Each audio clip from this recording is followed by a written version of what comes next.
Hi everyone. If you like our channel, please consider liking and subscribing.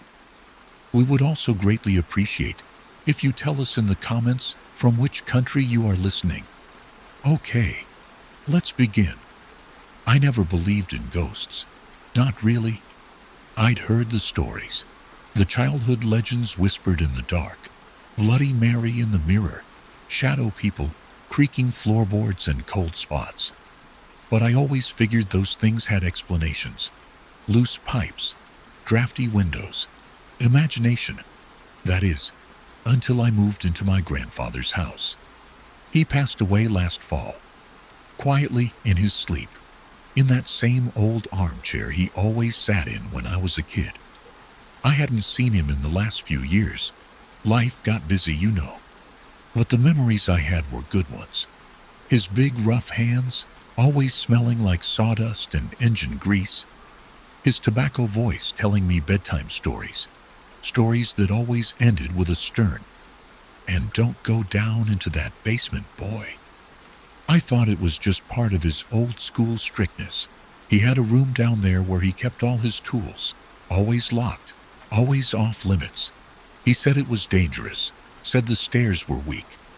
But I remember sometimes hearing him talking to himself down there. Not muttering, talking, like someone else was responding. After the funeral, I inherited the house. I was in between apartments, and to be honest, I was flat broke. So I packed up what little I had and moved in. I told myself I'd fix it up, maybe sell it, maybe keep it if I could manage. But deep down, I think I just wanted to feel close to him again. At first, it was peaceful. Quiet in that eerie kind of way. The walls creaked, like they were still adjusting to his absence. His scent still clung to the cushions. I couldn't bring myself to change anything, not even the calendar he had pinned up in the kitchen, still stuck on July. It was maybe a week after I moved in, when I first went into the basement. It wasn't some bold decision. I didn't psych myself up for it. I was looking for a wrench to fix the dripping sink in the upstairs bathroom.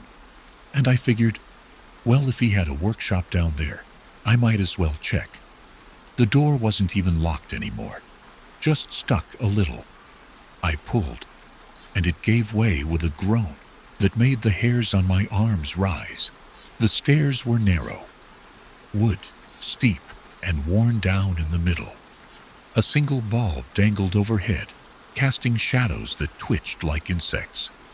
The air smelled musty, like damp concrete and motor oil. I stepped carefully, flashlight in hand, and finally hit the bottom. The workshop was exactly what I expected, and not at all what I expected. Tools hung neatly on pegboards. Old machines, rusting slightly, were pushed against the walls. Cans of paint, open boxes of screws. But on the far side of the room, behind an old tarpaulin, was something I didn't expect. A tall, narrow mirror. It was freestanding, framed in dark wood, with carved patterns I couldn't quite place. Almost floral, but not quite. The tarp had been covering it like a shroud.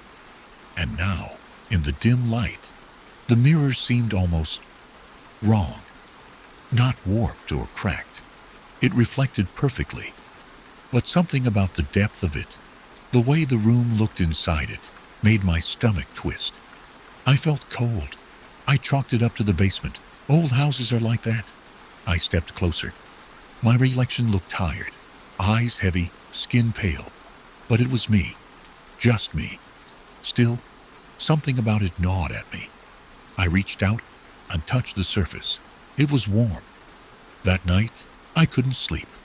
I kept hearing footsteps, slow, deliberate, not overhead, not on the stairs, from below, from the basement.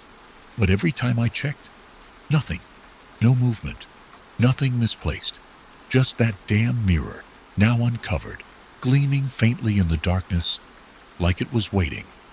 A few nights later, I had a dream.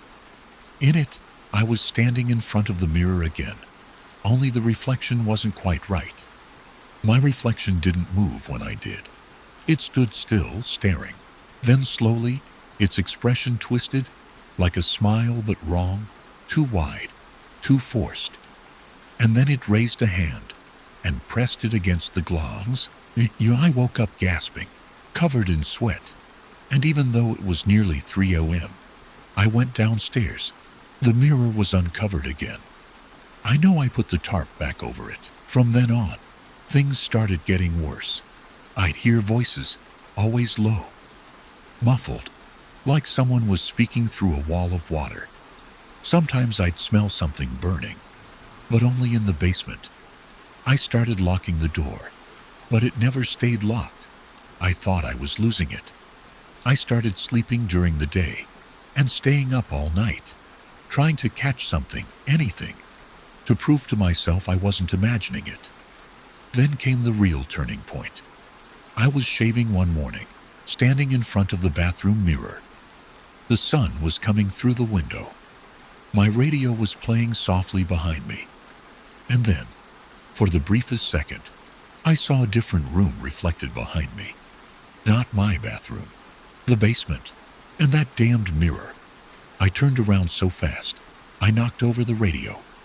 Nothing, just my apartment, just my walls. I stopped using mirrors for a while after that. I know how this sounds. I do. I wouldn't believe me either. But I swear on everything I love, I was not imagining this. I started researching the house, the mirror, anything I could find. Most of the records were routine. Built in 1953. Passed through a few families. No major crimes or fires. But then I found a news clipping from 1978. A local teenager had gone missing. The last place he was seen. This house. My grandfather had just moved in that year. I dug deeper. Found some scattered posts on message boards. Mostly half-lucid stories from people who claim to have experienced mirrors that show you more than a reflection. Most were obvious fiction, but one caught my eye. It talked about a mirror crafted in Bavaria in the early 1900s, supposedly cursed. Said it didn't reflect the present, but your end, the last time you'll ever see yourself. People who looked into it too long would begin seeing things, hearing things. Some would go mad. Others simply disappeared. It was absurd, but I couldn't get it out of my head. That night, I gave in. I went back downstairs. The mirror was waiting. I sat in front of it, just sat, for hours. Nothing happened. Then, just as I stood to leave, the reflection changed. It was still me, but older, gaunt, pale, blood on my shirt, a bruise on my temple. I was slumped over, eyes open but lifeless.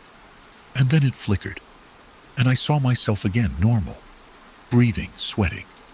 I stumbled backward, nearly fell down the stairs trying to get away.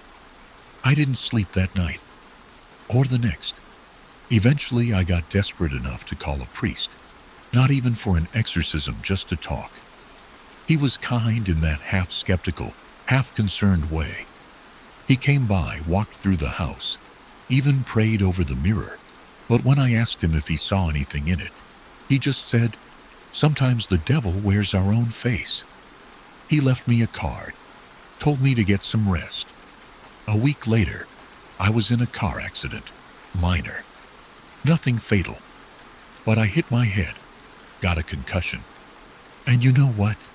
When I saw myself in the hospital mirror afterward, I looked just like I did in the vision. Same bruising, same split lip, same blood on my collar. It wasn't exact. I wasn't dead. But it was close enough. That was when I realized. Maybe the mirror doesn't show your death. Exactly. Maybe it shows how close you are. I don't know why my grandfather kept it. I don't know how it ended up here. But I do know this. I covered it back up, sealed the door, nailed it shut. I haven't gone back down there since. Sometimes I still hear footsteps beneath the floor at night, or soft whispering in the walls. But I don't look. I don't listen. And I never ever look in mirrors longer than I need to.